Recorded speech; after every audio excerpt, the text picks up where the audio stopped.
ಮಾತ್ರ paper recheck ಹಾಕ್ತೇನೆ, ಇಲ್ಲಿ ರೀಚೆಕ್ ಹೋಗಂಗಿಲ್ಲ, ಏನೂ ಇಲ್ಲ, ರೀಕೌಂಟ್ ಮಾಡಿಕೊಡ್ತಾರೆ ಅಷ್ಟೇ.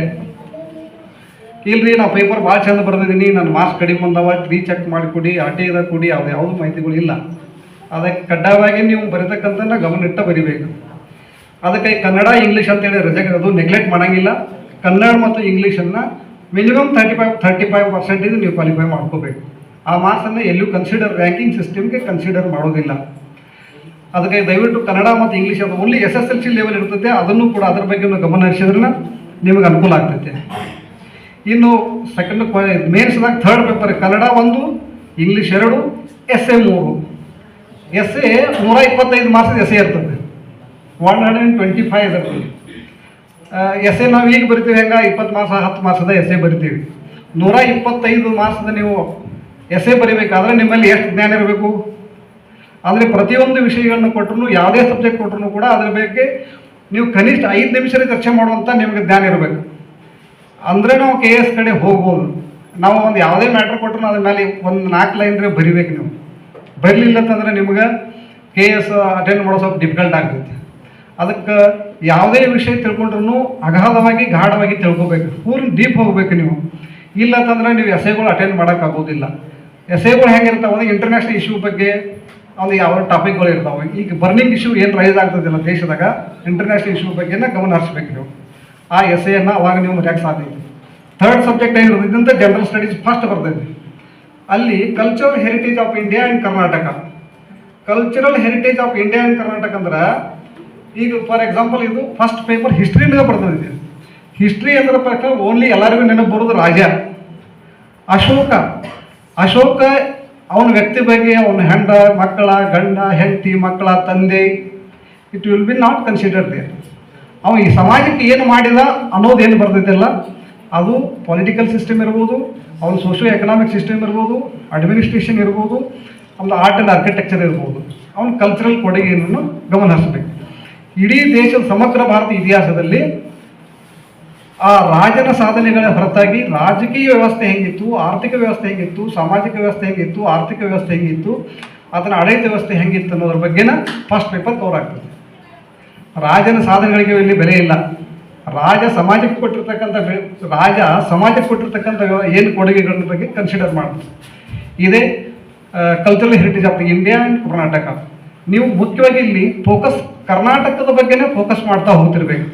UPSC ಬಂದಾಗ ಪೂರ್ಣ ದೇಶ ಬಗ್ಗೆ ಗಮನ ಹರಿಸಬೇಕು. KS ಅಂದ್ರೆ only we should concentrate on the Indian Karnataka related matters. History ಬಂದಾಗ ಕರ್ನಾಟಕ ಬಗ್ಗೆನೇ ನೀವು ಗಮನ ಹರಿಸ್ಬೇಕು. ಕರ್ನಾಟಕ ಬಿಟ್ಟು ನೀವು ಇಂಡಿಯಾನ ಬಗ್ಗೆ ಥೆರಟಿಕಲಿ ಓದ್ಕೋತ ಹೋದ್ರೆ ನಿಮಗೆ ಸಮಸ್ಯೆ ಆಗ್ತೈತಿ. ಅದಕ್ಕೆ ನೀವು ವಿಶೇಷವಾಗಿ ಕರ್ನಾಟಕದ ಹಿಸ್ಟ್ರಿನ ಬಗ್ಗೆ, ಕರ್ನಾಟಕ ಕಲ್ಚರ್ ಬಗ್ಗೆನೇ ಗಮನ ಹರಿಸ್ಬೇಕು. 3ನೇ ಪೇಪರ್ ಇರೋದು ಹಿಸ್ಟ್ರಿ ಬಗ್ಗೆನೇ. 4ನೇ ಪೇಪರ್ ಹೆಂಗಿದೆ ಅಂದ್ರೆ GS2 ಇಂಡಿಯನ್ ಕಾನ್ಸ್ಟಿಟ್ಯೂಷನ್. ಎಲ್ಲರೂ ಕಂಪಲ್ಸರಿ ಓದ್ತಾರೆ. ಈಗ ಯಾರಿಗೂ ಕಾನ್ಸ್ಟಿಟ್ಯೂಷನ್ ಬರೋದಿಲ್ಲ ಅಂತಿಲ್ಲ, ಎಲ್ಲರಿಗೂ ಕಾನ್ಸ್ಟಿಟ್ಯೂಷನ್ ಬರ್ತೈತಿ. ಅದನ್ನು ಡಿಟೇಲ್ ಆಗಿ ಓದಬೇಕು. Indian constitution public administration.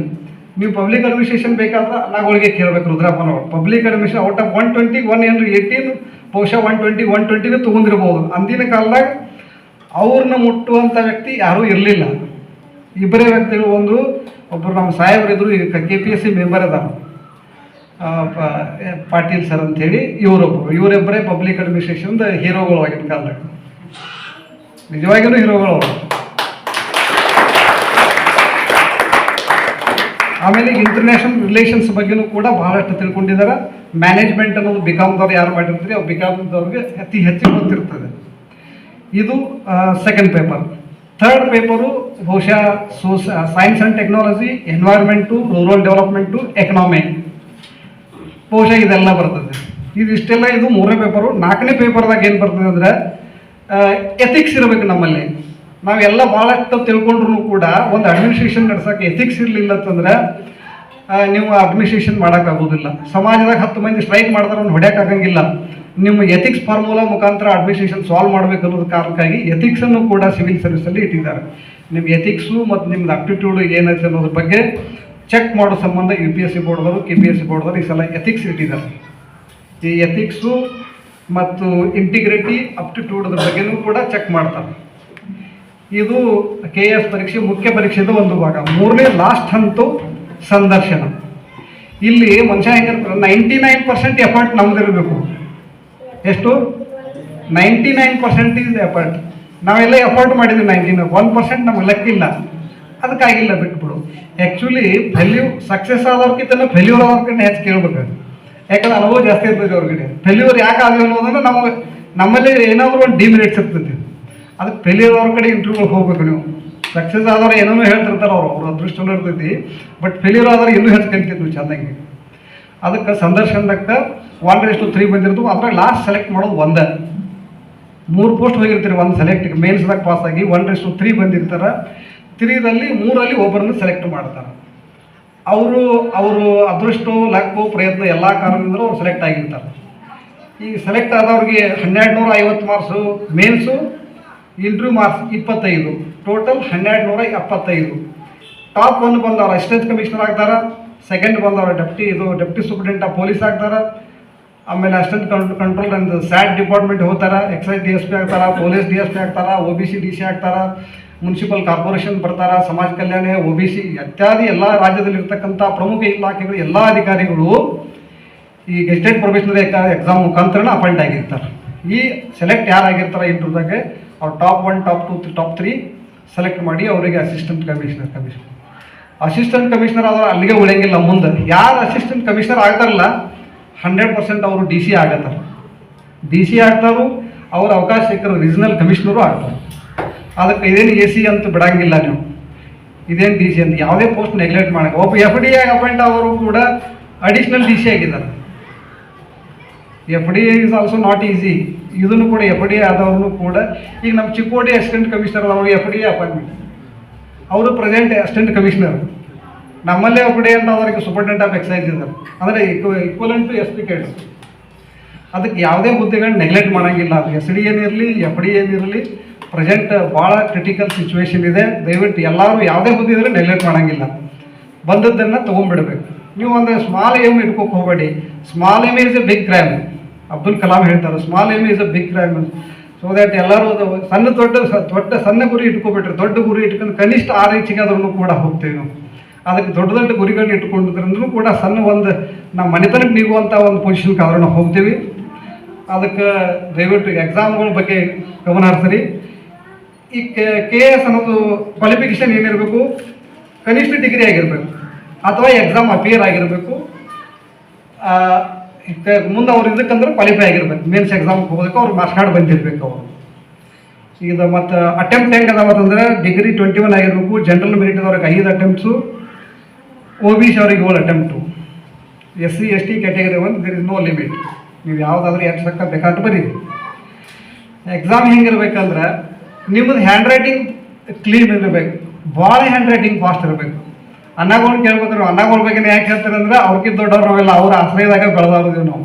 Actually ಅವ್ರ ಮುಂದಿದ್ದಾಗ ನಾವು ಮಾತಾಡೋಕೆ ಆಗಂಗಿಲ್ಲ. ನಮ್ಮೂರ ರೈತನ್ನ ಅನಿವಾರ್ಯವಾಗಿ ಮಾತಾಡೋಕೆ ಕರೆದಾರ ಅವ್ರ ಹ್ಯಾಂಡ್ ರೈಟಿಂಗು ಇಂಗ್ಲೀಷ್ ಅದು ಭಾಳ ಚೆನ್ನಾಗಿದೆ. ಅವರು ಅವ್ರ ಹ್ಯಾಂಡ್ ರೈಟಿಂಗ್ ಭಯಂಕರ. ಒಂದು ಕನಿಷ್ಠ 40 ಪೇಜ್ ಬರೀಬೇಕು. ಎಷ್ಟು? ಮಿನಿಮಮ್ 40 ಪೇಜ್ ನೀವು ಹ್ಯಾಂಡ್ ರೈಟಿಂಗ್ ಕನಿಷ್ಠ ಬರೀಬೇಕು. ಎಕ್ಸಾಮ್ದಾಗ ನೀಟ್ ಇರಬೇಕು, ಅಂಡರ್ಸ್ಟ್ಯಾಂಡಿಂಗ್ ರೀಡಿಂಗ್ ಇರಬೇಕು. ಮತ್ತು ನಿಮ್ಮ ವೇದಾಗ ನೀವು ಓದ್ಕೋಬೇಕು. ಸೆಲ್ಫ್ ಸ್ಟಡಿ ಮಾಡ್ರಿ ಜಾಸ್ತಿ. ಇಲ್ಲಿ ಬಿಡ್ರಿ ಅವ್ರಂತ ಹೇಳ್ತಾರೆ ಹಿಂಗೆ ಹೇಳ್ತಾರೆ ಬೇಡ. ನೀವು ಕನಿಷ್ಠ ಒಂದು 7ರಿಂದ 8 ತಾಸರಿಗೆ ಮಿನಿಮಮ್ ಇದಕ್ಕೆ ನೀವು ಎಫರ್ಟ್ ಮಾಡಬೇಕು. ಇದು KS ಆಯ್ತು. ಇದ್ರ ಸಿಲೆಬಸ್ ಏನಾರ ಹೇಳ್ಬೇಕಾ? ನೀವು ಹೇಳಂದ್ರೆ ಹೇಳ್ತೇವೆ, ಇಲ್ಲಾಂದ್ರೆ ಇಲ್ಲ. ಇದನ್ನು KS ಪ್ರಿಲಿಮ್ಸು ಮತ್ತು ಮೇನ್ಸು ಇವೆರಡೂ ಸಿಲೆಬಸ್ಸನ್ನು ತಿಳ್ಕೊಂಡ್ರೆ ತಂಗಿ ನೀವು ಇಡೀ ಸಿಲೆಬಸ್, ನೀವು ಪೊಲೀಸ್ ಆಗು ಅಥವಾ ಟೀಚರ್ ಆಗು, IAS ಆಗು, KS ಆಗು, ಯು ಕ್ಯಾನ್ ಯಾವ್ದು ಬೇಕಾದ ಆಗ್ಬೋದು. ನೀವು ಇದೆಲ್ಲ ಸಿಲೆಬಸ್ ಇದ್ರಾಗೆ ಇದೆ. ನಾವು FDA ಆಗ್ಬೇಕಂತ ಎಂದೂ ಓದಿಲ್ಲ.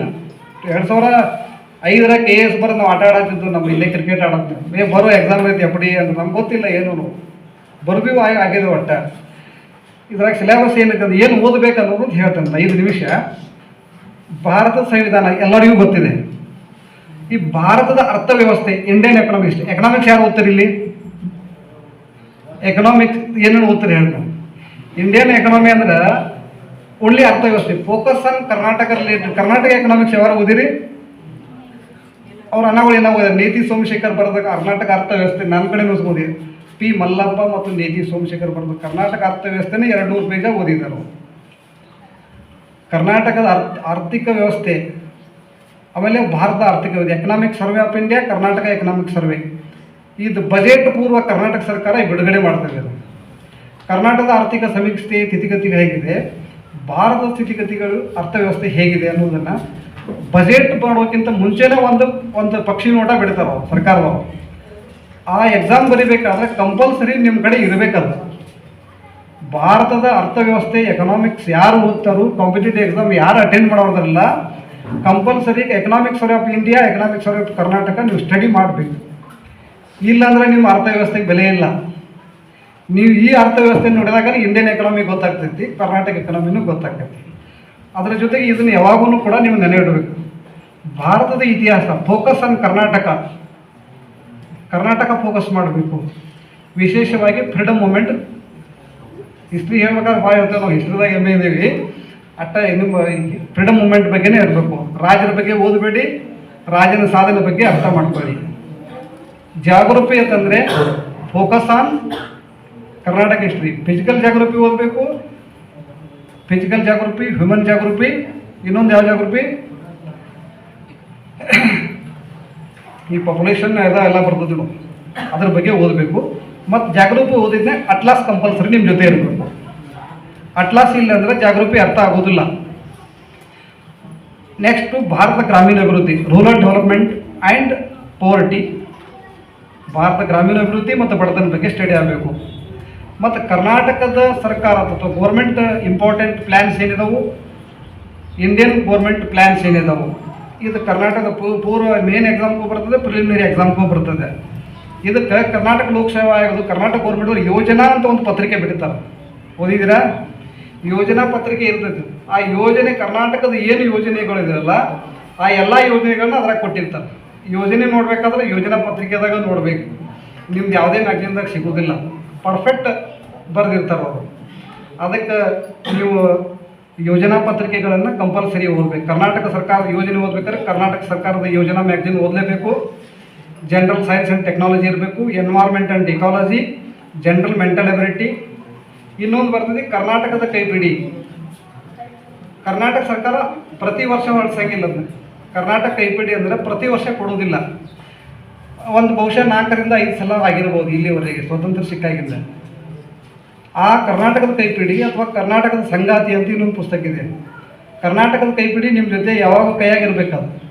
ಆ ಕರ್ನಾಟಕದ ಕೈಪಿಡಿಯಲ್ಲಿ ಕರ್ನಾಟಕದ ಎಲ್ಲ ಸಂಸ್ಕೃತಿ ಇದೆ. ಎಲ್ಲ ಸಂಸ್ಕೃತಿಗಳನ್ನ ಸಮಗ್ರವಾಗಿ ವಿಶ್ಲೇಷಣೆ ಮಾಡಿ ಬರೆದಿದ್ದಾರೆ. ಸರ್ಕಾರನ ಬರೆದಿರ್ತೈತಿ. ಈಗ ಒಂದು ಯಾವುದಾದ್ರು ಕ್ವಶನ್ ಡೌಟ್ ಬರ್ತೈತಿ ನಿಮಗೆ, ಸರ್ ಆನ್ಸರ್ ಇದು ಸರಿನೋ ಇದು ಸರಿನೋ ಅಂತ ಕೇಳ್ತಾರೆ. ಆವಾಗ ನೀವು ಕೋರ್ಟಿಗೆ ಹೋಗಿ ಚಾಲೆಂಜ್ ಮಾಡ್ಬೋದು. ನಾವು ಬಿ ಎಡ್ ಮಾಡೋದಾಗ ನಾವು ಆನ್ಸರ್ ತಪ್ಪಾಗಿದ್ದು ಹೈಕೋರ್ಟಿಗೆ ಹೋಗಿ ಚಾಲೆಂಜ್ ಮಾಡಿದಾಗ ನಮ್ಗೆ ಬಂದು ಕೊನೆಗೆ ಫೈನಲ್ ಯಾವುದು ಆಗ್ತೈತೆ ಅಂದರೆ ಕರ್ನಾಟಕ ಕೈಪಿಡಿ handbook of the Karnataka book ಅದೆಲ್ಲ ಅದೇ ಫೈನಲ್ ಆಗ್ತೈತೆ.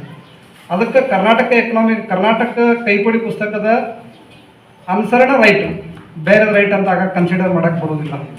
ಅದ್ರ ಜೊತೆಗೆ ಇನ್ನೊಂದು ಮೋಸ್ಟ್ಲಿ ಕರ್ನಾಟಕ ಸಾಹಿತ್ಯ ಪರಿಷತ್ ನಾವು ಬರೆದಿರಬಹುದು. ಅದನ್ನು ಬರಗೂರು ರಾಮಚಂದ್ರಪ್ಪ ಏನೋ ಬರೆದಿದ್ದಾರೆ, ಕರ್ನಾಟಕ ಸಂಘ ಅಂತಿದೆ ನೋಡಿ. ಆಮೇಲೆ ಎಥಿಕ್ಸ್ ಕಂಪಲ್ಸರಿ ಇರಬೇಕು. ಎವ್ರಿ ಡೇ ಮ್ಯಾಗ್ಝಿನ್ ಓದಬೇಕು, ದಿನಪತ್ರಿಕೆಯನ್ನು ಓದಬೇಕು.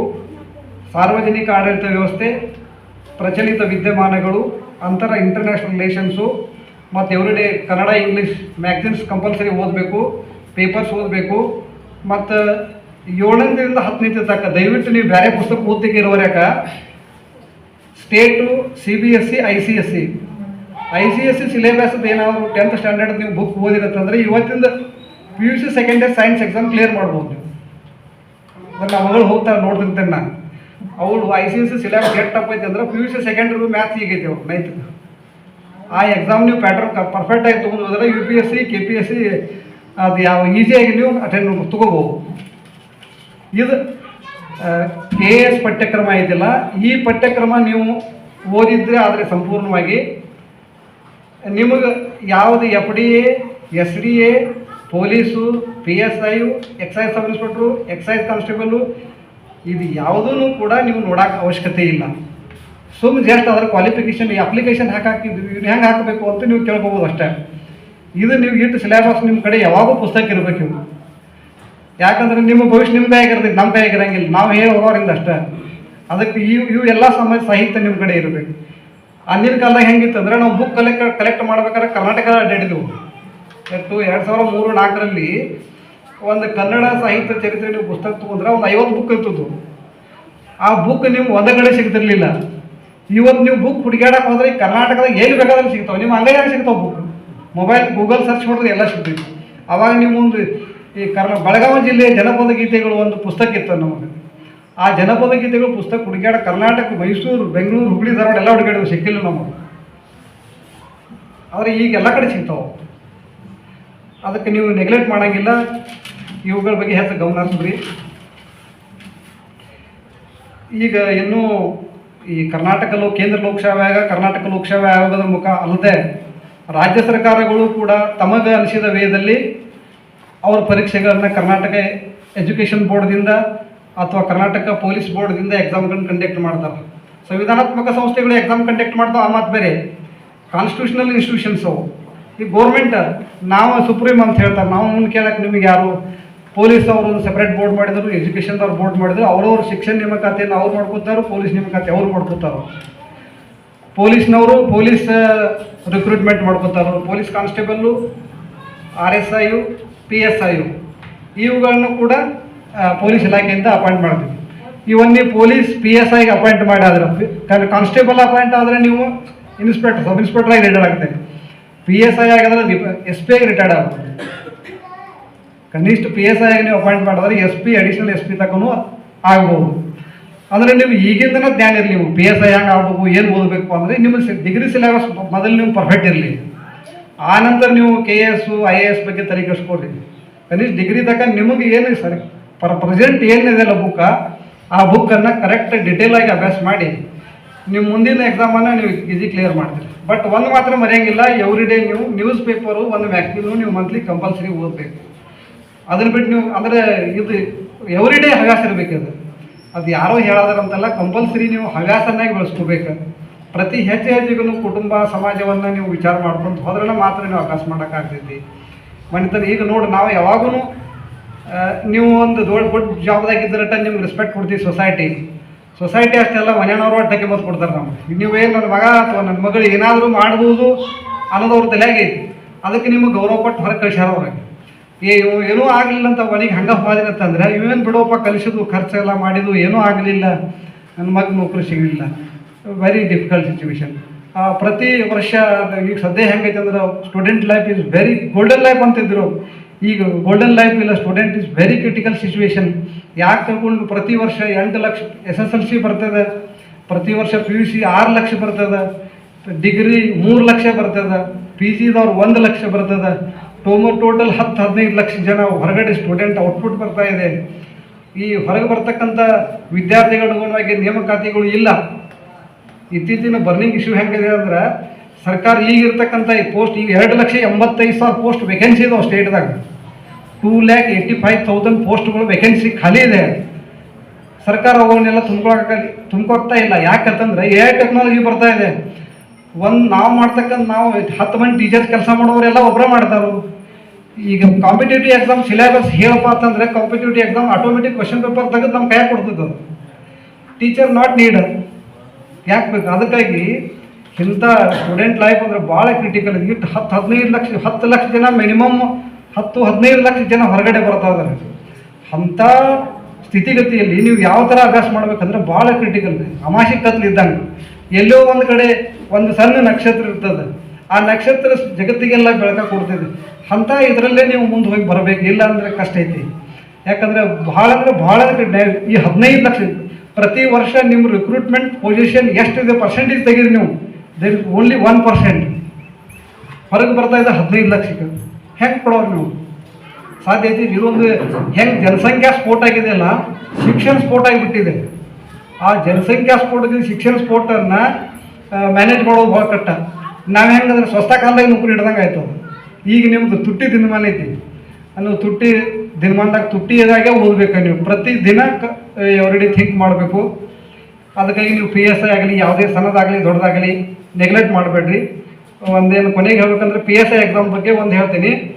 PSI ಎಕ್ಸಾಮ್ ಇಲ್ಲಿ ಒಂದು essay ನಾಲೆಜು, ಒಂದು ಪ್ರೆಸ್ಸಿ ರೈಟಿಂಗು, ಒಂದು ಟ್ರಾನ್ಸ್ಲೇಷನು, ಮೂರೇ ಅದಾವೆ. essay ರೈಟಿಂಗ್ ಎವ್ರಿ ಡೇ ಯಾರು ನೀವು ಪೇಪರ್ ಓದ್ತೀರಿ ಅವ್ರ ನೆಕ್ಕೆ ಕ್ಲಿಯರ್ ಆಗ್ತೀರಿ. ಪ್ರೆಸ್ಸಿ ರೈಟಿಂಗ್ ಅಂದರೆ ಕನ್ಸೈಸ್ ಮಾಡಿ ಬರೋದು, ಕಡಿಮೆ ಮಾಡಿ ಬರೋದು. ಒಂದು ಪುಟ ಬರೆದ್ರೆ 10 ಲೈನ್ದಾಗ ಬರೆಯುವಂಥ ಕೆಪಾಸಿಟಿ ನಿಮ್ಮಲ್ಲೇ ಬರಬೇಕು. ಆ್ಯಕ್ಚುಲಿ ನಿಮ್ಮ ಸರ್ಗಳಿಗೆಲ್ಲ ಜ್ಞಾನ ಇರ್ತದೆ. ಪ್ರೆಸ್ಸಿ ರೈಟಿಂಗ್ ಹೆಂಗೆ ಹೌ ಹ್ಯಾವ್ ಟು ಕನ್ಸೈಸ್ ಮಾಡಬೇಕು ಅನ್ನೋದು ನಿಮಗೆ ಜ್ಞಾನ ಇದೆ. ಅಂದ್ರೆ ನಮ್ಮ ಸರ್ ಒಬ್ಬರು ಇದ್ದರು, ಅವರು ಡಾಕ್ಟರ್ GS ಲೋಕೇಶಪ್ಪ ಅಂತೇಳಿ. ನಾವು 9th ಇದ್ದಾಗ ಬೆಳೆಯುವ ಸಿರಿ ಮೊಳಕೆ ಏನಂತ ಅಂಬೇಡ್ಕರ್ ಪಾಠ ಇತ್ತು. ಅವರು ಮೊದಲಿಂದ ಬೆಳೆಯುವ ಸಿರಿಕೆ ಮೊಳಕೆಯಲ್ಲಿ 6 ಲೈನದಲ್ಲಿ 200 ಕ್ವಶನ್ಗಳನ್ನ ತಯಾರು ಮಾಡಿದ್ರು ಅವರು. ನಾನು ಜಸ್ಟ್ 1 ಗಂಟೆ ಆಟ ಮಾಡಿದೆ ಅಂತ ಅವ್ರು ಹೇಳಿದಾಗ ಏನು ಅನಿಸ್ತದೆ, ಜಸ್ಟ್ 1 ಗಂಟೆ ನಾನು ಆಟ ಆಡಿದೆ. ಯಾರ ಜೊತೆ ಆಟ ಆಡಿದೆ ಅಂದರೆ ನಾನು ಬೆಳೆಯುವ ಸಿರಿ ಮೊಳಕೆಯಲ್ಲಿ ಪಾಠದ ಜೊತೆಗೆ ಆಟ ಆಡಿದೆ. ಅಂಬೇಡ್ಕರ್ ಹೆಂಗಿದ್ರು, ಬೆಳೆಯುವ ಸಿರಿ ಮೊಳಕೆಯಲ್ಲಿ ಹೆಂಗಿದ್ರು ಅನ್ನೋದು ಅದ್ರ ಜೊತೆ ಆಟ ಆಡಿದೆ. ನೋಡಿ ನಾನು 200 ಕ್ವಶನ್ಗಳನ್ನ ತಯಾರು ಮಾಡಿದ್ದೀನಿ. ಹಿಂಗೆ ನೀವು ಓದುತ್ತಾ ಹೋಗುತ್ನ್ಯಾಗ ನೀವು ಪ್ರಶ್ನೆಗಳನ್ನ ಟ್ಯಾಗ್ ಮಾಡ್ಕೋಬೇಕು. ಹಿಂಗೆ ಬರ್ಬೋದನ್ನ ನೀವು ತಿಳ್ಕೊಬೇಕು. ಆವಾಗ ನಿಮಗೇನೈತಿ, ನಿಮ್ಗೆ ಸ್ವಂತ ಜ್ಞಾನ ಬರ್ತೈತಿ. ಅದಕ್ಕೆ ಈ PSI ಅನ್ನೋದಿಲ್ಲ, ಎವ್ರಿ ಡೇ ನೀವು essay ರಿಲೇಟೆಡ್ ಓದ್ಕೋತ ಹೋದ್ರಿಂದ ಕ್ವಶನ್ ಪೇಪರ್ ಇದು ನ್ಯೂಸ್ ಪೇಪರ್ ಓದಿರಿ ಅಂದರೆ essay ಆಟೋಮೆಟಿಕ್ ಬರಿತೀರಿ ನೀವು. ಈ ಫಾರ್ ಎಕ್ಸಾಂಪಲ್ ಎಕ್ಸಾಮ್ ಹೆಂಗೆ ಬರೀದು ಅಂದ್ರೆ, ಈ ಹಾರ್ಮುಜ್ ಇರಾನ ಇಸ್ರೇಲ ಇರಾಕನ ಯುದ್ಧ ನಡೆದೈತಿ ಅಮೇರಿಕಾ. ಈ ಯುದ್ಧದಾಗ ಏನು ನಡೆದೈತಿ ಇನ್ಸಿಡೆಂಟ್ ಎವ್ರಿ ಡೇ ನೀವು TV ವಾಚ್ ಮಾಡಿರಿ ಅಂದ್ರೆ ಧಾರಾವಾಹಿ ಬಿಡಬೇಕು. ಧಾರಾವಾಹಿ ಹೆಣ್ಮಕ್ಳು ಹುಚ್ಚು ಭಾಳ ಐತಿ. ಧಾರಾವಾಹಿ ನೋಡ್ತಿರ್ತಾರೆ, ಧಾರಾವಾಹಿ ಕಡೆ ಗಮನ ಕಡಿಮೆ ಮಾಡಬೇಕು. ಈ ಕಡೆ ಇನ್ಸೆಂಟಿವ್ ನಿಮ್ಮದು ಈ ಕಡೆ ಕನ್ಸಂಟ್ರೇಷನ್ ಮಾಡಬೇಕು. ಇದಿಟ್ಟ ವಿಶೇಷ ಇಟ್ಟ ಇದ್ರಾಗ ಒಂದು ಪ್ರೆಸ್ ರೀಡಿಂಗು, ಟ್ರಾನ್ಸ್ಲೇಷನು. ಉಳಿದದ್ದು ಏನು 150 ಮಾರ್ಕ್ಸ್ ಎಸೆ ಐತಿಲ್ಲ. ಈಗೇನು KS ರಿಲೇಟೆಡ್ ಸಿಲೆಬಸ್ ಓದಿದ್ದೀರಿ ಅದೇ ಕರ್ನಾಟಕದ ಸಿಲೆಬಸನ್ನು ಕಡಿಮೆ ಪ್ರಮಾಣದಾಗ ಓದಿ. ಇಂಟರ್ನ್ಯಾಷನಲ್ ಇಶ್ಯೂ ಓದಂಗಿಲ್ಲ. PSI ಓದಿದ್ನಾಗ, ಪೊಲೀಸ್ ಓದಿದ್ನಾಗ, ಅಥವಾ ನಿಮ್ಮ ಟೀಚರ್ ಓದಿದ್ನಾಗ ಕರ್ನಾಟಕ ರಿಲೇಟೆಡ್ ಮಾಹಿತಿಗಳನ್ನ ಮಾತ್ರ ಜಾಸ್ತಿ ಓದಿ. ಈಗ ಇಂಟರ್ನ್ಯಾಷನಲ್ ಇಶ್ಯೂ PSIಗೆ ಅವಶ್ಯಕತೆ ಇಲ್ಲ, ಪೊಲೀಸ್ಗೂ ಅವಶ್ಯಕತೆ ಇಲ್ಲ. ಅದಕ್ಕಾಗಿ ಇಷ್ಟೇ ಸಾಕು. ಈಗ ಈ BA B.Ed ಟೀಚರ್ ಎಲ್ಲ ನಿಮ್ಗೆ ಗೊತ್ತಿದೆ. MA B.Ed ಅವರು ಟೀಚರ್ಸ್ ಆಗ್ತಾರೆ. ಈ ಮೊದಲು ಹೆಂಗಿತ್ತು, ಅಕೌಂಟ್ಸ್ ಮಾಡಿದವ್ರು ಮಾತ್ರ, ಅದು BCom ಮಾಡಿದವ್ರು ಅಷ್ಟೇ ಬ್ಯಾಂಕಿಂಗ್ ಬರೀತಾರೆ. BA ಮಾಡಿದವರು ಬರಿಬೋದು, BSc BComದವರು ಬರಿಬೋದು. ಈಗ ಎಲ್ಲರೂ ಎಕ್ಸಾಮ್ಗಳು ಬರಿಬೋದು. ಅದಕ್ಕೆ ದಯವಿಟ್ಟು ಕಾಂಪಿಟೇಟಿವ್ ಎಕ್ಸಾಮ್ ಬಗ್ಗೆ ಗಮನ ಹರಿಸ್ರಿ. ಇದು ಭಾಳ ಡಿಫಿಕಲ್ಟ್ ಸಿಚುವೇಶನ್ ಇದೆ. ಸೋತರನ್ನು ನಿರಾಸೆ ಆಗಬೇಡಿ, ಉತ್ಸಾಹ ನಿಮ್ಮಲ್ಲಿ ಇರಲಿ. ಎಷ್ಟು ಉತ್ಸಾಹ ಇರಬೇಕಂದ್ರೆ ಲಾಸ್ಟ್ ಒಂದು ಎಕ್ಸಾಂಪಲ್ ಹೇಳಿ ಕ್ಲೋಸ್ ಮಾಡ್ತೀನಿ. ಅಮೇರಿಕಾದ ಅಧ್ಯಕ್ಷ ಅಬ್ರಹಾಂ ಲಿಂಕನ್ ಇದ್ದರು. 11 ಸಲ ಅಧ್ಯಕ್ಷಗಿರಿ ಚುನಾವಣೆಯಲ್ಲಿ ಸೋತರು. ಎಷ್ಟು 11 ಬಾರಿ ಸೋದರು. ಯಾರ ಮಗ? ಚಮ್ಮಾರನ ಮಗ, ಹೌದಲ್ಲ, ಚಪ್ಪಲಿ ಹೊಲೆ ಅವ್ರ ಮಗ. ಎಷ್ಟು ಪೇಷನ್ಸ್ ಇತ್ತಂತ ಅವರಲ್ಲಿ. 11ನೇ ಸಲ ಸರಿ ಕೊಟ್ಟ ಕಡೆಗೆ ರಾಷ್ಟ್ರಪತಿ ಆಗ್ತಾರೆ. ಒಂದು ದೊಡ್ಡ ಫಂಕ್ಷನ್ ನಡೆಯುತ್ತೆ. ಹಿಂಗೆ ರಾಷ್ಟ್ರಪತಿ ನಡೆದಾಗ ಅಮೇರಿಕಾ ಅಂದ್ರೆ ಜಗತ್ತು ಹೇಳಿ ಕೇಳ್ತೈತಿ.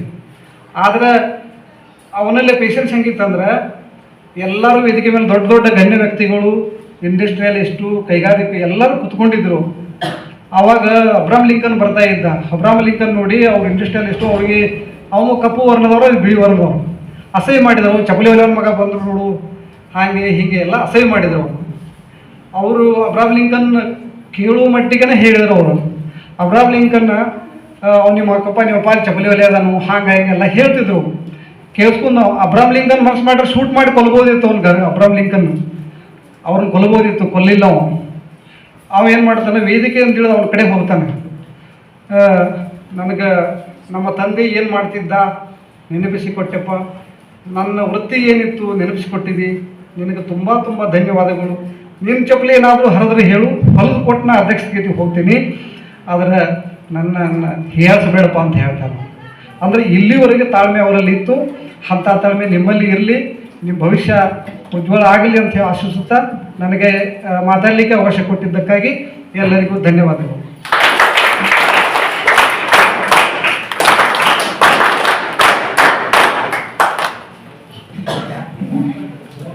ವಿವಿಧ ಸ್ಪರ್ಧಾತ್ಮಕ ಪರೀಕ್ಷೆಗಳು, ಅವುಗಳ ಸಿದ್ಧತೆ, ಪರೀಕ್ಷೆಯ ಸ್ವರೂಪ, ಸಿಲೆಬಸ್, ಪ್ರಶ್ನೆ ಪತ್ರಿಕೆ ಹೀಗೆ ಮುಂತಾದ ವಿಷಯಗಳನ್ನು ಕುರಿತು ಸವಿವರವಾದ ಮಾಹಿತಿಗಳನ್ನು ನಮಗೆಲ್ಲ ನೀಡಿದ ಶ್ರೀ ರಮೇಶ್ ಕೋಚ್ ಸರ್ ಅವರಿಗೆ ನಮ್ಮ ಎಲ್ಲ NSS ಶಿಬಿರಾರ್ಥಿಗಳ ಪರವಾಗಿ ಹಾಗೂ ವೈಯಕ್ತಿಕವಾಗಿ ಹೃತ್ಪೂರ್ವಕವಾದ ಧನ್ಯವಾದಗಳನ್ನು ತಿಳಿಸುತ್ತೇನೆ.